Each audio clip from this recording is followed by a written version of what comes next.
Assalamualaikum warahmatullahi wabarakatuh. Baik, teman-teman semua, kita langsung saja ke videonya. Kalau kita ingin tahu halal dan haram, harus kembali kepada Al-Quran dan Sunnah. Karena tidak ada yang berhak menghalalkan dan haram kecuali Allah Subhanahu Wa Taala, kecuali Nabi Sallallahu Alaihi Wasallam. Wala taqulu lima tasifu alsinatakumul kadhiba, hadza halalun wa hadza haram.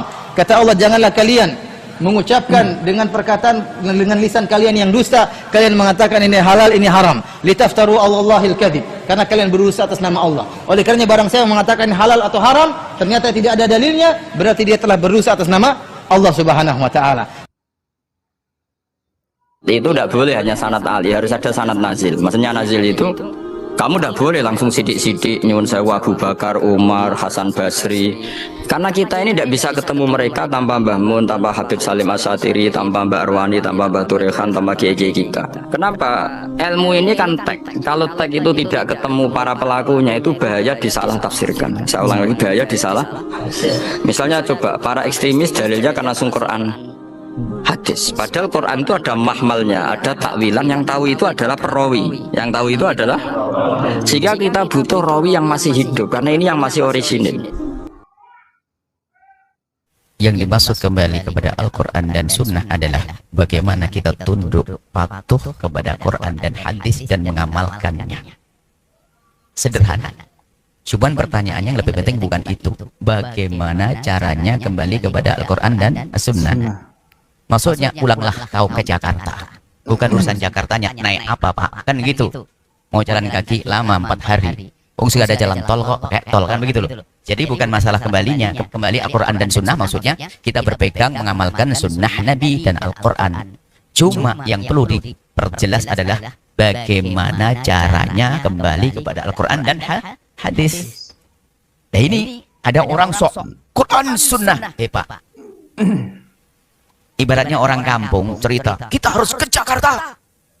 Wah, bawa sarung diikat bekal, jalan lewat tebing-tebing. Ya, 10 hari gak nyampe. Sementara yang lain ngerti caranya ke Jakarta, pakai kereta langsung. Jakarta Gambir, ya, tol ini. Makanya ini orang hari ini ada orang kayak orang kampung tadi, sok pengen ke Jakarta tapi nggak ngerti jalannya. Akhirnya nggak nyampe, tersesat, berhenti di gunung sana. Sama kembali pada Al-Quran dan Sunnah adalah harus ada caranya. Caranya adalah mengikuti orang yang mengerti cara kembali kepada Quran dan hadis, yaitu para ulama. Para ulama. Atau mengikuti jalannya, ya jalannya para ulama. Lah jalan ini harus jalan terbukti. Ada tidak jalan alternatif? Pernah dengar jalan alternatif? Katanya lebih cepat. Tak taunya apa? Itu kan petunjuk Mbah Google. Sehingga jembatan putus nggak tahu kan. Ada orang sok pengen jalan pintas, langsung mempelajari sendiri Al-Quran, tapi dia nggak punya alat memahami Al-Quran, nggak sampai nanti kepada Al-Quran dan hadis Nabi. Jadi untuk kembali kepada Al-Quran dan hadis Nabi itu caranya adalah mengikuti orang ngerti, yaitu mengikuti ulama. Ya, betul. Ulama itu semacam jalan itu. Jalan kita menuju Al-Quran ya ulama. Jalan itu ya macam-macam, ada jalan tol sudah terbukti, ada orang mondar-mandir lewat sampai, kan gitu. Ada jalan baru, ini bener nggak, kan gitu. Makanya jalan itu ulama, dan ulama pun tidak asal ulama, ulama yang sudah terbukti, diuji ilmunya dari masa ke masa. Bukan nama satu orang, tapi satu orang ini punya nama, tapi ilmunya diuji. Nah makanya ulama yang mempunyai cara, yang punya ilmu ini kita ngikuti mereka. Ya. Sehingga cara kembali kepada Al-Quran dan hadis Nabi adalah mengikuti ulama. Ulama yang mana? Iya, semua ulama bisa. Cuman yang terbukti dan didukung, diuji. Ini yang perlu kita tahu, siapakah mereka yang sudah pasti diuji. Dari masa ke masa, mereka ulama-ulama besar. Banyak ulama. Ya ulama sudah teruji. Dan ujiannya bukan ujian sekedar ujian tes begitu. Uji daripada kajian-kajian orang yang datang setelahnya. Sampai hari ini ternyata ilmunya masih tetap. Nah ini dalam bahasa sederhananya adalah caranya kembali kepada Al-Quran dan hadis Nabi adalah bermadhab, ikut madhab. Madhab itu bukan maksudnya Imam Syafi'i begitu. Imam Syafi'i, madhab Syafi'i. Yang dimaksud bagaimana? Kita ngikuti metodologi. Caranya Imam Syafi'i mengenal Al-Quran dan hadis Nabi. Nah ilmunya Imam Syafi'i itu telah diuji oleh murid-muridnya. Sehingga murid Imam Syafi'i termasuk Imam Ahmad muridnya. Terus dari masa ke masa sampai ke penjuru dunia. Lihat, semua mempelajari ilmunya Imam Syafi'i. Jadi mempelajari ilmu Syafi'i termasuk ujian, tes kepada ilmunya Imam Syafi'i. Tentunya Imam Syafi'i, Imam Malik, Imam Abu Hanifah, Imam Ahmad. Inilah yang sudah diuji. Kalau ada orang muncul akhir zaman, siapa yang uji dia? Sekelompoknya muridnya saja, belum teruji. Makanya dikukuhkan madhab 4. Selebihnya ini siapa yang uji? Sehingga kalau ingin kembali kepada Al-Quran dan hadis Nabi adalah bermadhab. Kalau tidak bermadhab, wah ini bisa kacau. Anda ikut siapa? Saya ikut ustadz itu, abu itu, atau syekh itu, atau ibnu itu. Siapa dia? Apakah ilmunya diuji ke Imam Ahmad bin Hanbal? Apakah sudah ilmunya diuji seperti Imam Syafi'i? Nah ini kan. Apalagi berani meremehkan Imam Syafi'i. Imam Syafi'i lihat. Bukan pendapat yang kita pakai. Metodologinya, caranya. Bisa saja pendapat Imam Syafi'i dikatakan oleh muridnya lemah. Tapi cara kembali Quran hadis dipilih oleh Imam Syafi'i, diikuti oleh muridnya, diikuti oleh muridnya, diikuti oleh muridnya sampai hari ini. Ilmu kembali kepada Al-Quran dan hadis Nabi. Maka paling sederhana untuk kita orang awam adalah bermadhab. Maka kalau tidak bermasalah, kamu ikut siapa kalau tidak bermadhab? Bermadhab itu bahasa lain adalah ikuti ulama. Ulama yang sudah teruji, bukan ulama asal-asalan. Bermadhab itu begitu. Bermadhab itu bukan fanatik. Bermadhab itu. Nah ini sekarang ada orang menfitnah. Bermadhab itu adalah meninggalkan Quran dan hadis Nabi. Ini kan paling kurang ajarnya manusia. Memang Imam Syafi'i tidak pakai Quran dan hadis. Yang paling tahu ya Imam Syafi'i, Imam Ahmad, Imam Malik, Imam Maliki. Makanya kalau ada orang mengatakan tidak mau bermadhab, loh Anda ini ikut siapa? Ikut Syekh Fulan, yaitu sebenarnya Anda bermadhab, cuman orangmu, Syekhmu itu belum teruji berkata Imam Syafi'i. Seperti itu. Jadi betul kalimat kita wajib kembali kepada Al-Quran dan hadis Nabi SAW. Caranya adalah mengikuti para ulama. Ulama yang teruji adalah ulama yang berkumpul dalam kelompok madhab Hanafi, madhab Maliki, madhab Syafi'i, madhab Hambali. Lihat ulama madhab Hambali. Wah, tersebar ke penjuru dunia. Ulama madhab Syafi'i tersebar ke penjuru dunia. Contoh saja satu kitab kecil. Anda ngerti satu kitab kecil namanya kitab Takrib Abu Suja. Ditulis abad keempat Hijriah. Abu Suja, kitab kecil. Takrib. Lihat. Satu kitab matan kecil yang menyarai puluhan orang, ratusan orang.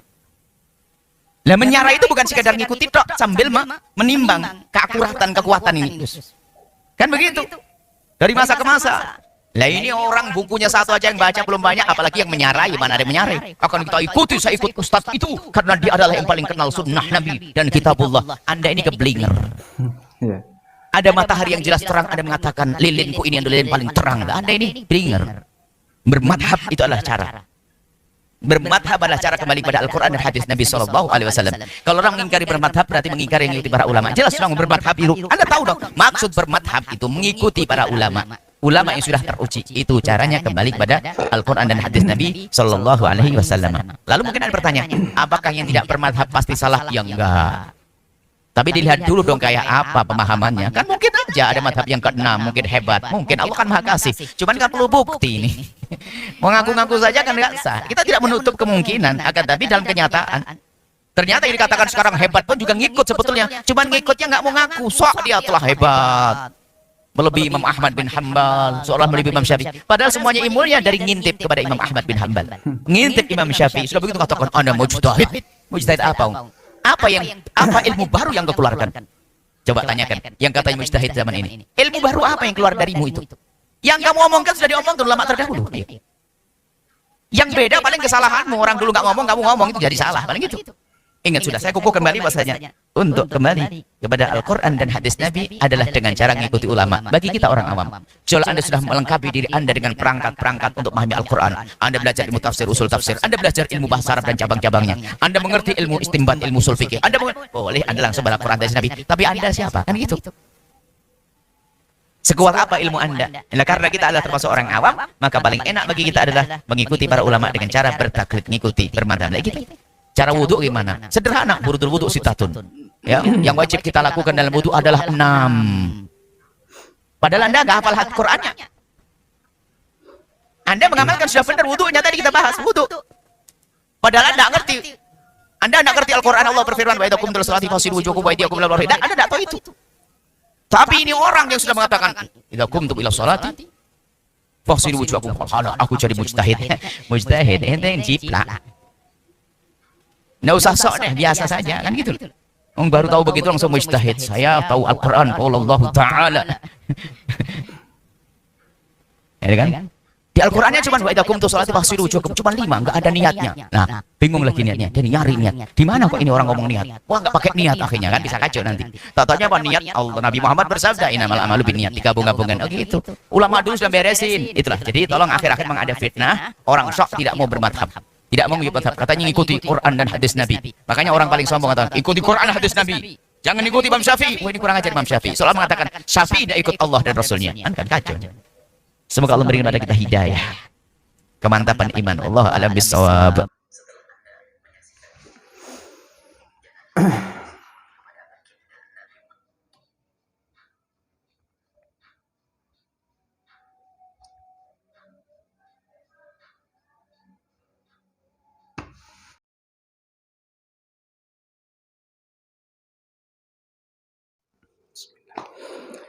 Baik, teman-teman semua, barusan kita sudah bersama-sama menyimak sebuah penjelasan dari Gus Baha dan juga Buya Yahya.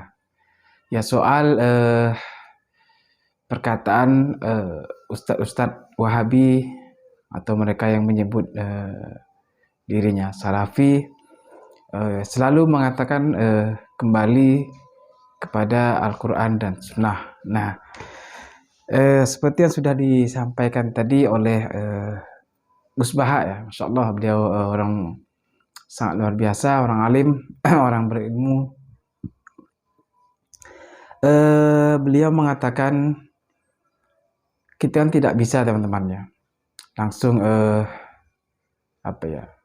ke sahabat, pokoknya ke sahabat yang belum kita tahu. Maksudnya begini, teman-temannya.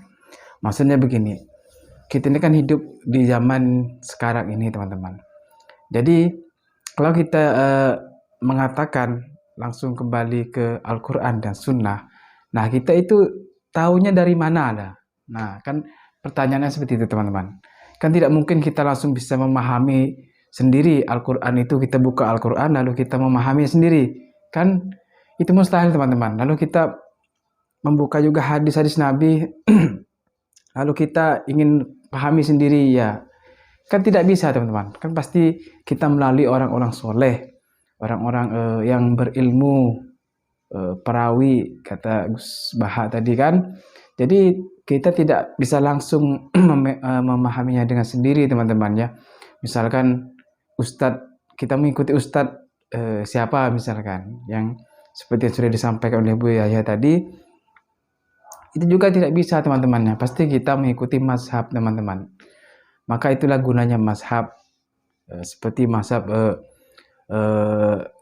Imam Hanafi, Hambali, Syafi'i, Imam Maliki. Nah, itu kan mazhab-mazhab, 4 mazhab yang sudah dari dulu, teman-temannya, yang sudah diikuti oleh umat Islam, teman-temannya. Jadi kita tidak bisa langsung mengatakan kembali ke Al-Quran dan Sunnah. Nah, kita kan harus butuh yang namanya ulama yang mengerti, ulama yang paham tentang Al-Quran dan Sunnah. Ya, memang kata Bu Yahya tadi, memang betul kan, kita kan memang kembali ke Al-Quran dan Sunnah, betul. Cuman caranya kita itu harus mengikuti ulama, teman-temannya. Nah, jadi kalau kita hanya mengatakan kembali ke Al-Quran dan Sunnah, itu kan kita tidak bisa memahaminya hanya dengan membacanya, teman-teman. Ketika kita tidak punya guru lah, katakanlah tidak berguru, tiba-tiba kita membuka Al-Quran dan membaca artinya lalu kita memahaminya sendiri, kan itu kan hal yang mustahil, teman-teman, ya. Mustahil untuk kita bisa mengerti dan memahami, teman-teman. Nah, jadi seperti itulah yang kira-kira yang saya pahami dari kedua ulama tadi, yaitu Gus Baha dan juga Buya Yahya. Masya Allah, beliau orang-orang yang berilmu, orang-orang yang sangat luar biasa, dan penjelasannya mudah untuk kita pahami teman-teman ya. Jadi seperti itu teman-teman.